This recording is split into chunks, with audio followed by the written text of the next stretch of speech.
অস্ট্রেলিয়ার মাটিতে অস্ট্রেলিয়াকেই 9 উইকেটে হারিয়েছে বাংলাদেশ। প্রথম টেস্টে এমন লজ্জার হার যে অস্ট্রেলিয়ার ক্রিকেটে প্রশ্ন উঠতে শুরু করেছে, এবার কি সত্যিই বদলের সময়? দ্বিতীয় টেস্টের আগেই স্কোয়াডে বড় পরিবর্তন করে ফেলল অস্ট্রেলিয়া। বাদ পড়লেন এক ওপেনার, দলে ঢুকলেন প্রায় 3 বছর পর টেস্টে ফেরা এক বাঁহাতি ব্যাটার। তাহলে দ্বিতীয় টেস্টে কেমন হতে পারে অস্ট্রেলিয়ার প্রথম একাদশ? আর কোচ অ্যান্ড্রু ম্যাকডোনাল্ড কি বলছেন এই পরিবর্তন নিয়ে? চলুন জেনে নেওয়া যাক। বাংলাদেশের বিরুদ্ধে প্রথম টেস্টে অস্ট্রেলিয়ার পারফরমেন্স ছিল প্রত্যাশার তুলনায় একেবারেই হতাশাজনক। ডারউইনে হওয়া সেই ম্যাচে প্রথম ইনিংসে মাত্র 198 রানে অল আউট হয়ে যায় অস্ট্রেলিয়া। এরপর বাংলাদেশ ম্যাচের নিয়ন্ত্রণ নিয়ে নেয় এবং শেষ পর্যন্ত 9 উইকেটে ম্যাচ জিতে যায়।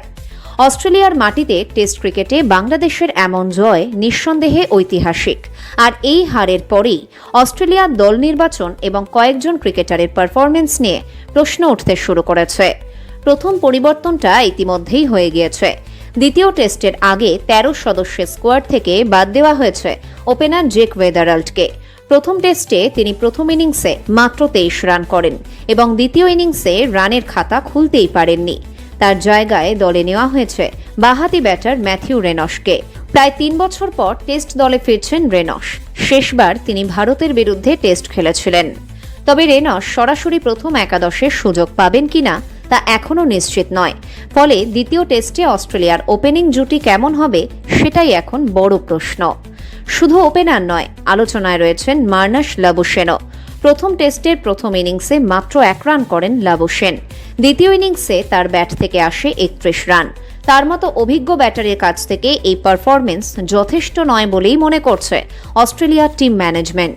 কোচ অ্যান্ড্রু ম্যাকডোনাল্ডও স্পষ্ট করে দিয়েছেন, দলে জায়গা ধরে রাখতে হলে লাবুশেনকে আরও রান করতে হবে। তবে প্রথম টেস্ট হারের পর একসঙ্গে একাধিক পরিবর্তনের পথে হাঁটতে চাইছে না অস্ট্রেলিয়া। ম্যাকডোনাল্ড বলেছেন, হারার পর দলে পরিবর্তনের দাবি ওঠা স্বাভাবিক। বাইরে থেকে যেমন এই ধরনের আলোচনা হয়, তেমনি ড্রেসিং রুমের মধ্যেও এমন হারের প্রভাব থাকে।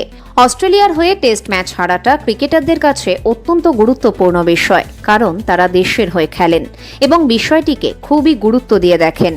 তবে শুধু আবেগ বা বাইরের চাপের কারণে সিদ্ধান্ত নেওয়া হবে না বলেও জানিয়েছেন তিনি।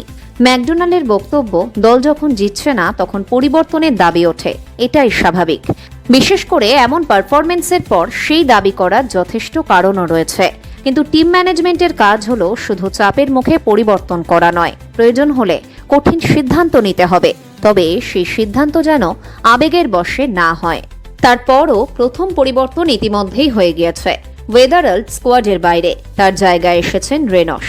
দ্বিতীয় ও শেষ টেস্টের জন্য অস্ট্রেলিয়া স্কোয়াডে রয়েছেন Pat Cummins, Scott Boland, Alex Carey, Cameron Green, Josh Hazlewood, Travis Head, Josh Inglis, Marnus Labuschagne, Nathan Lyon, Matthew Renshaw, Steve Smith, Mitchell Starc এবং ওয়েবস্টার।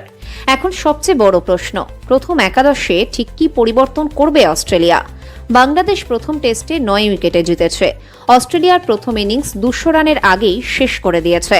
ফলে দ্বিতীয় টেস্টের আগে আত্মবিশ্বাসের দিক থেকে বাংলাদেশই এগিয়ে থাকবে। অন্যদিকে অস্ট্রেলিয়ার ক্রিকেট বরাবরই ঘুরে দাঁড়ানোর মানসিকতার জন্য পরিচিত। তাই নিজেদের মাটিতে প্রথম টেস্টে এমন হারের পর দ্বিতীয় ম্যাচে তারা কতটা শক্তিশালীভাবে ফিরে আসে সেটাই এখন দেখার। কারণ বাংলাদেশ যদি দ্বিতীয় টেস্টেও অস্ট্রেলিয়াকে হারিয়ে দেয়, তাহলে শুধু একটি সিরিজ হার নয়, অস্ট্রেলিয়ার টেস্ট ক্রিকেটের ভবিষ্যৎ দল নির্বাচন নিয়েও বড় প্রশ্ন উঠে যেতে পারে। তবে অস্ট্রেলিয়া ম্যানেজমেন্টের বার্তা পরিষ্কার, একটি হারের পর আবেগের বশে বড়সড় পরিবর্তন করা হবে না। অভিজ্ঞ ক্রিকেটারদের আরও সুযোগ দেওয়া হবে, কিন্তু পারফরমেন্সের উন্নতিও প্রত্যাশা করা হচ্ছে। এখন দেখার বিষয়, দ্বিতীয় টেস্টে রেনশ কি সরাসরি প্রথম একাদশের সুযোগ পান? লাবুশেন কি ব্যাট হাতে জবাব দিতে পারেন? আর বাংলাদেশ কি আবারও অস্ট্রেলিয়াকে চাপে ফেলে সিরিজ জিতে নেয়? আপনাদের কি মনে হয়, দ্বিতীয় টেস্টেও কি বাংলাদেশ অস্ট্রেলিয়াকে হারিয়ে সিরিজ জিতে যাবে, নাকি ঘুরে দাঁড়াবে অস্ট্রেলিয়া? কমেন্টে জানান।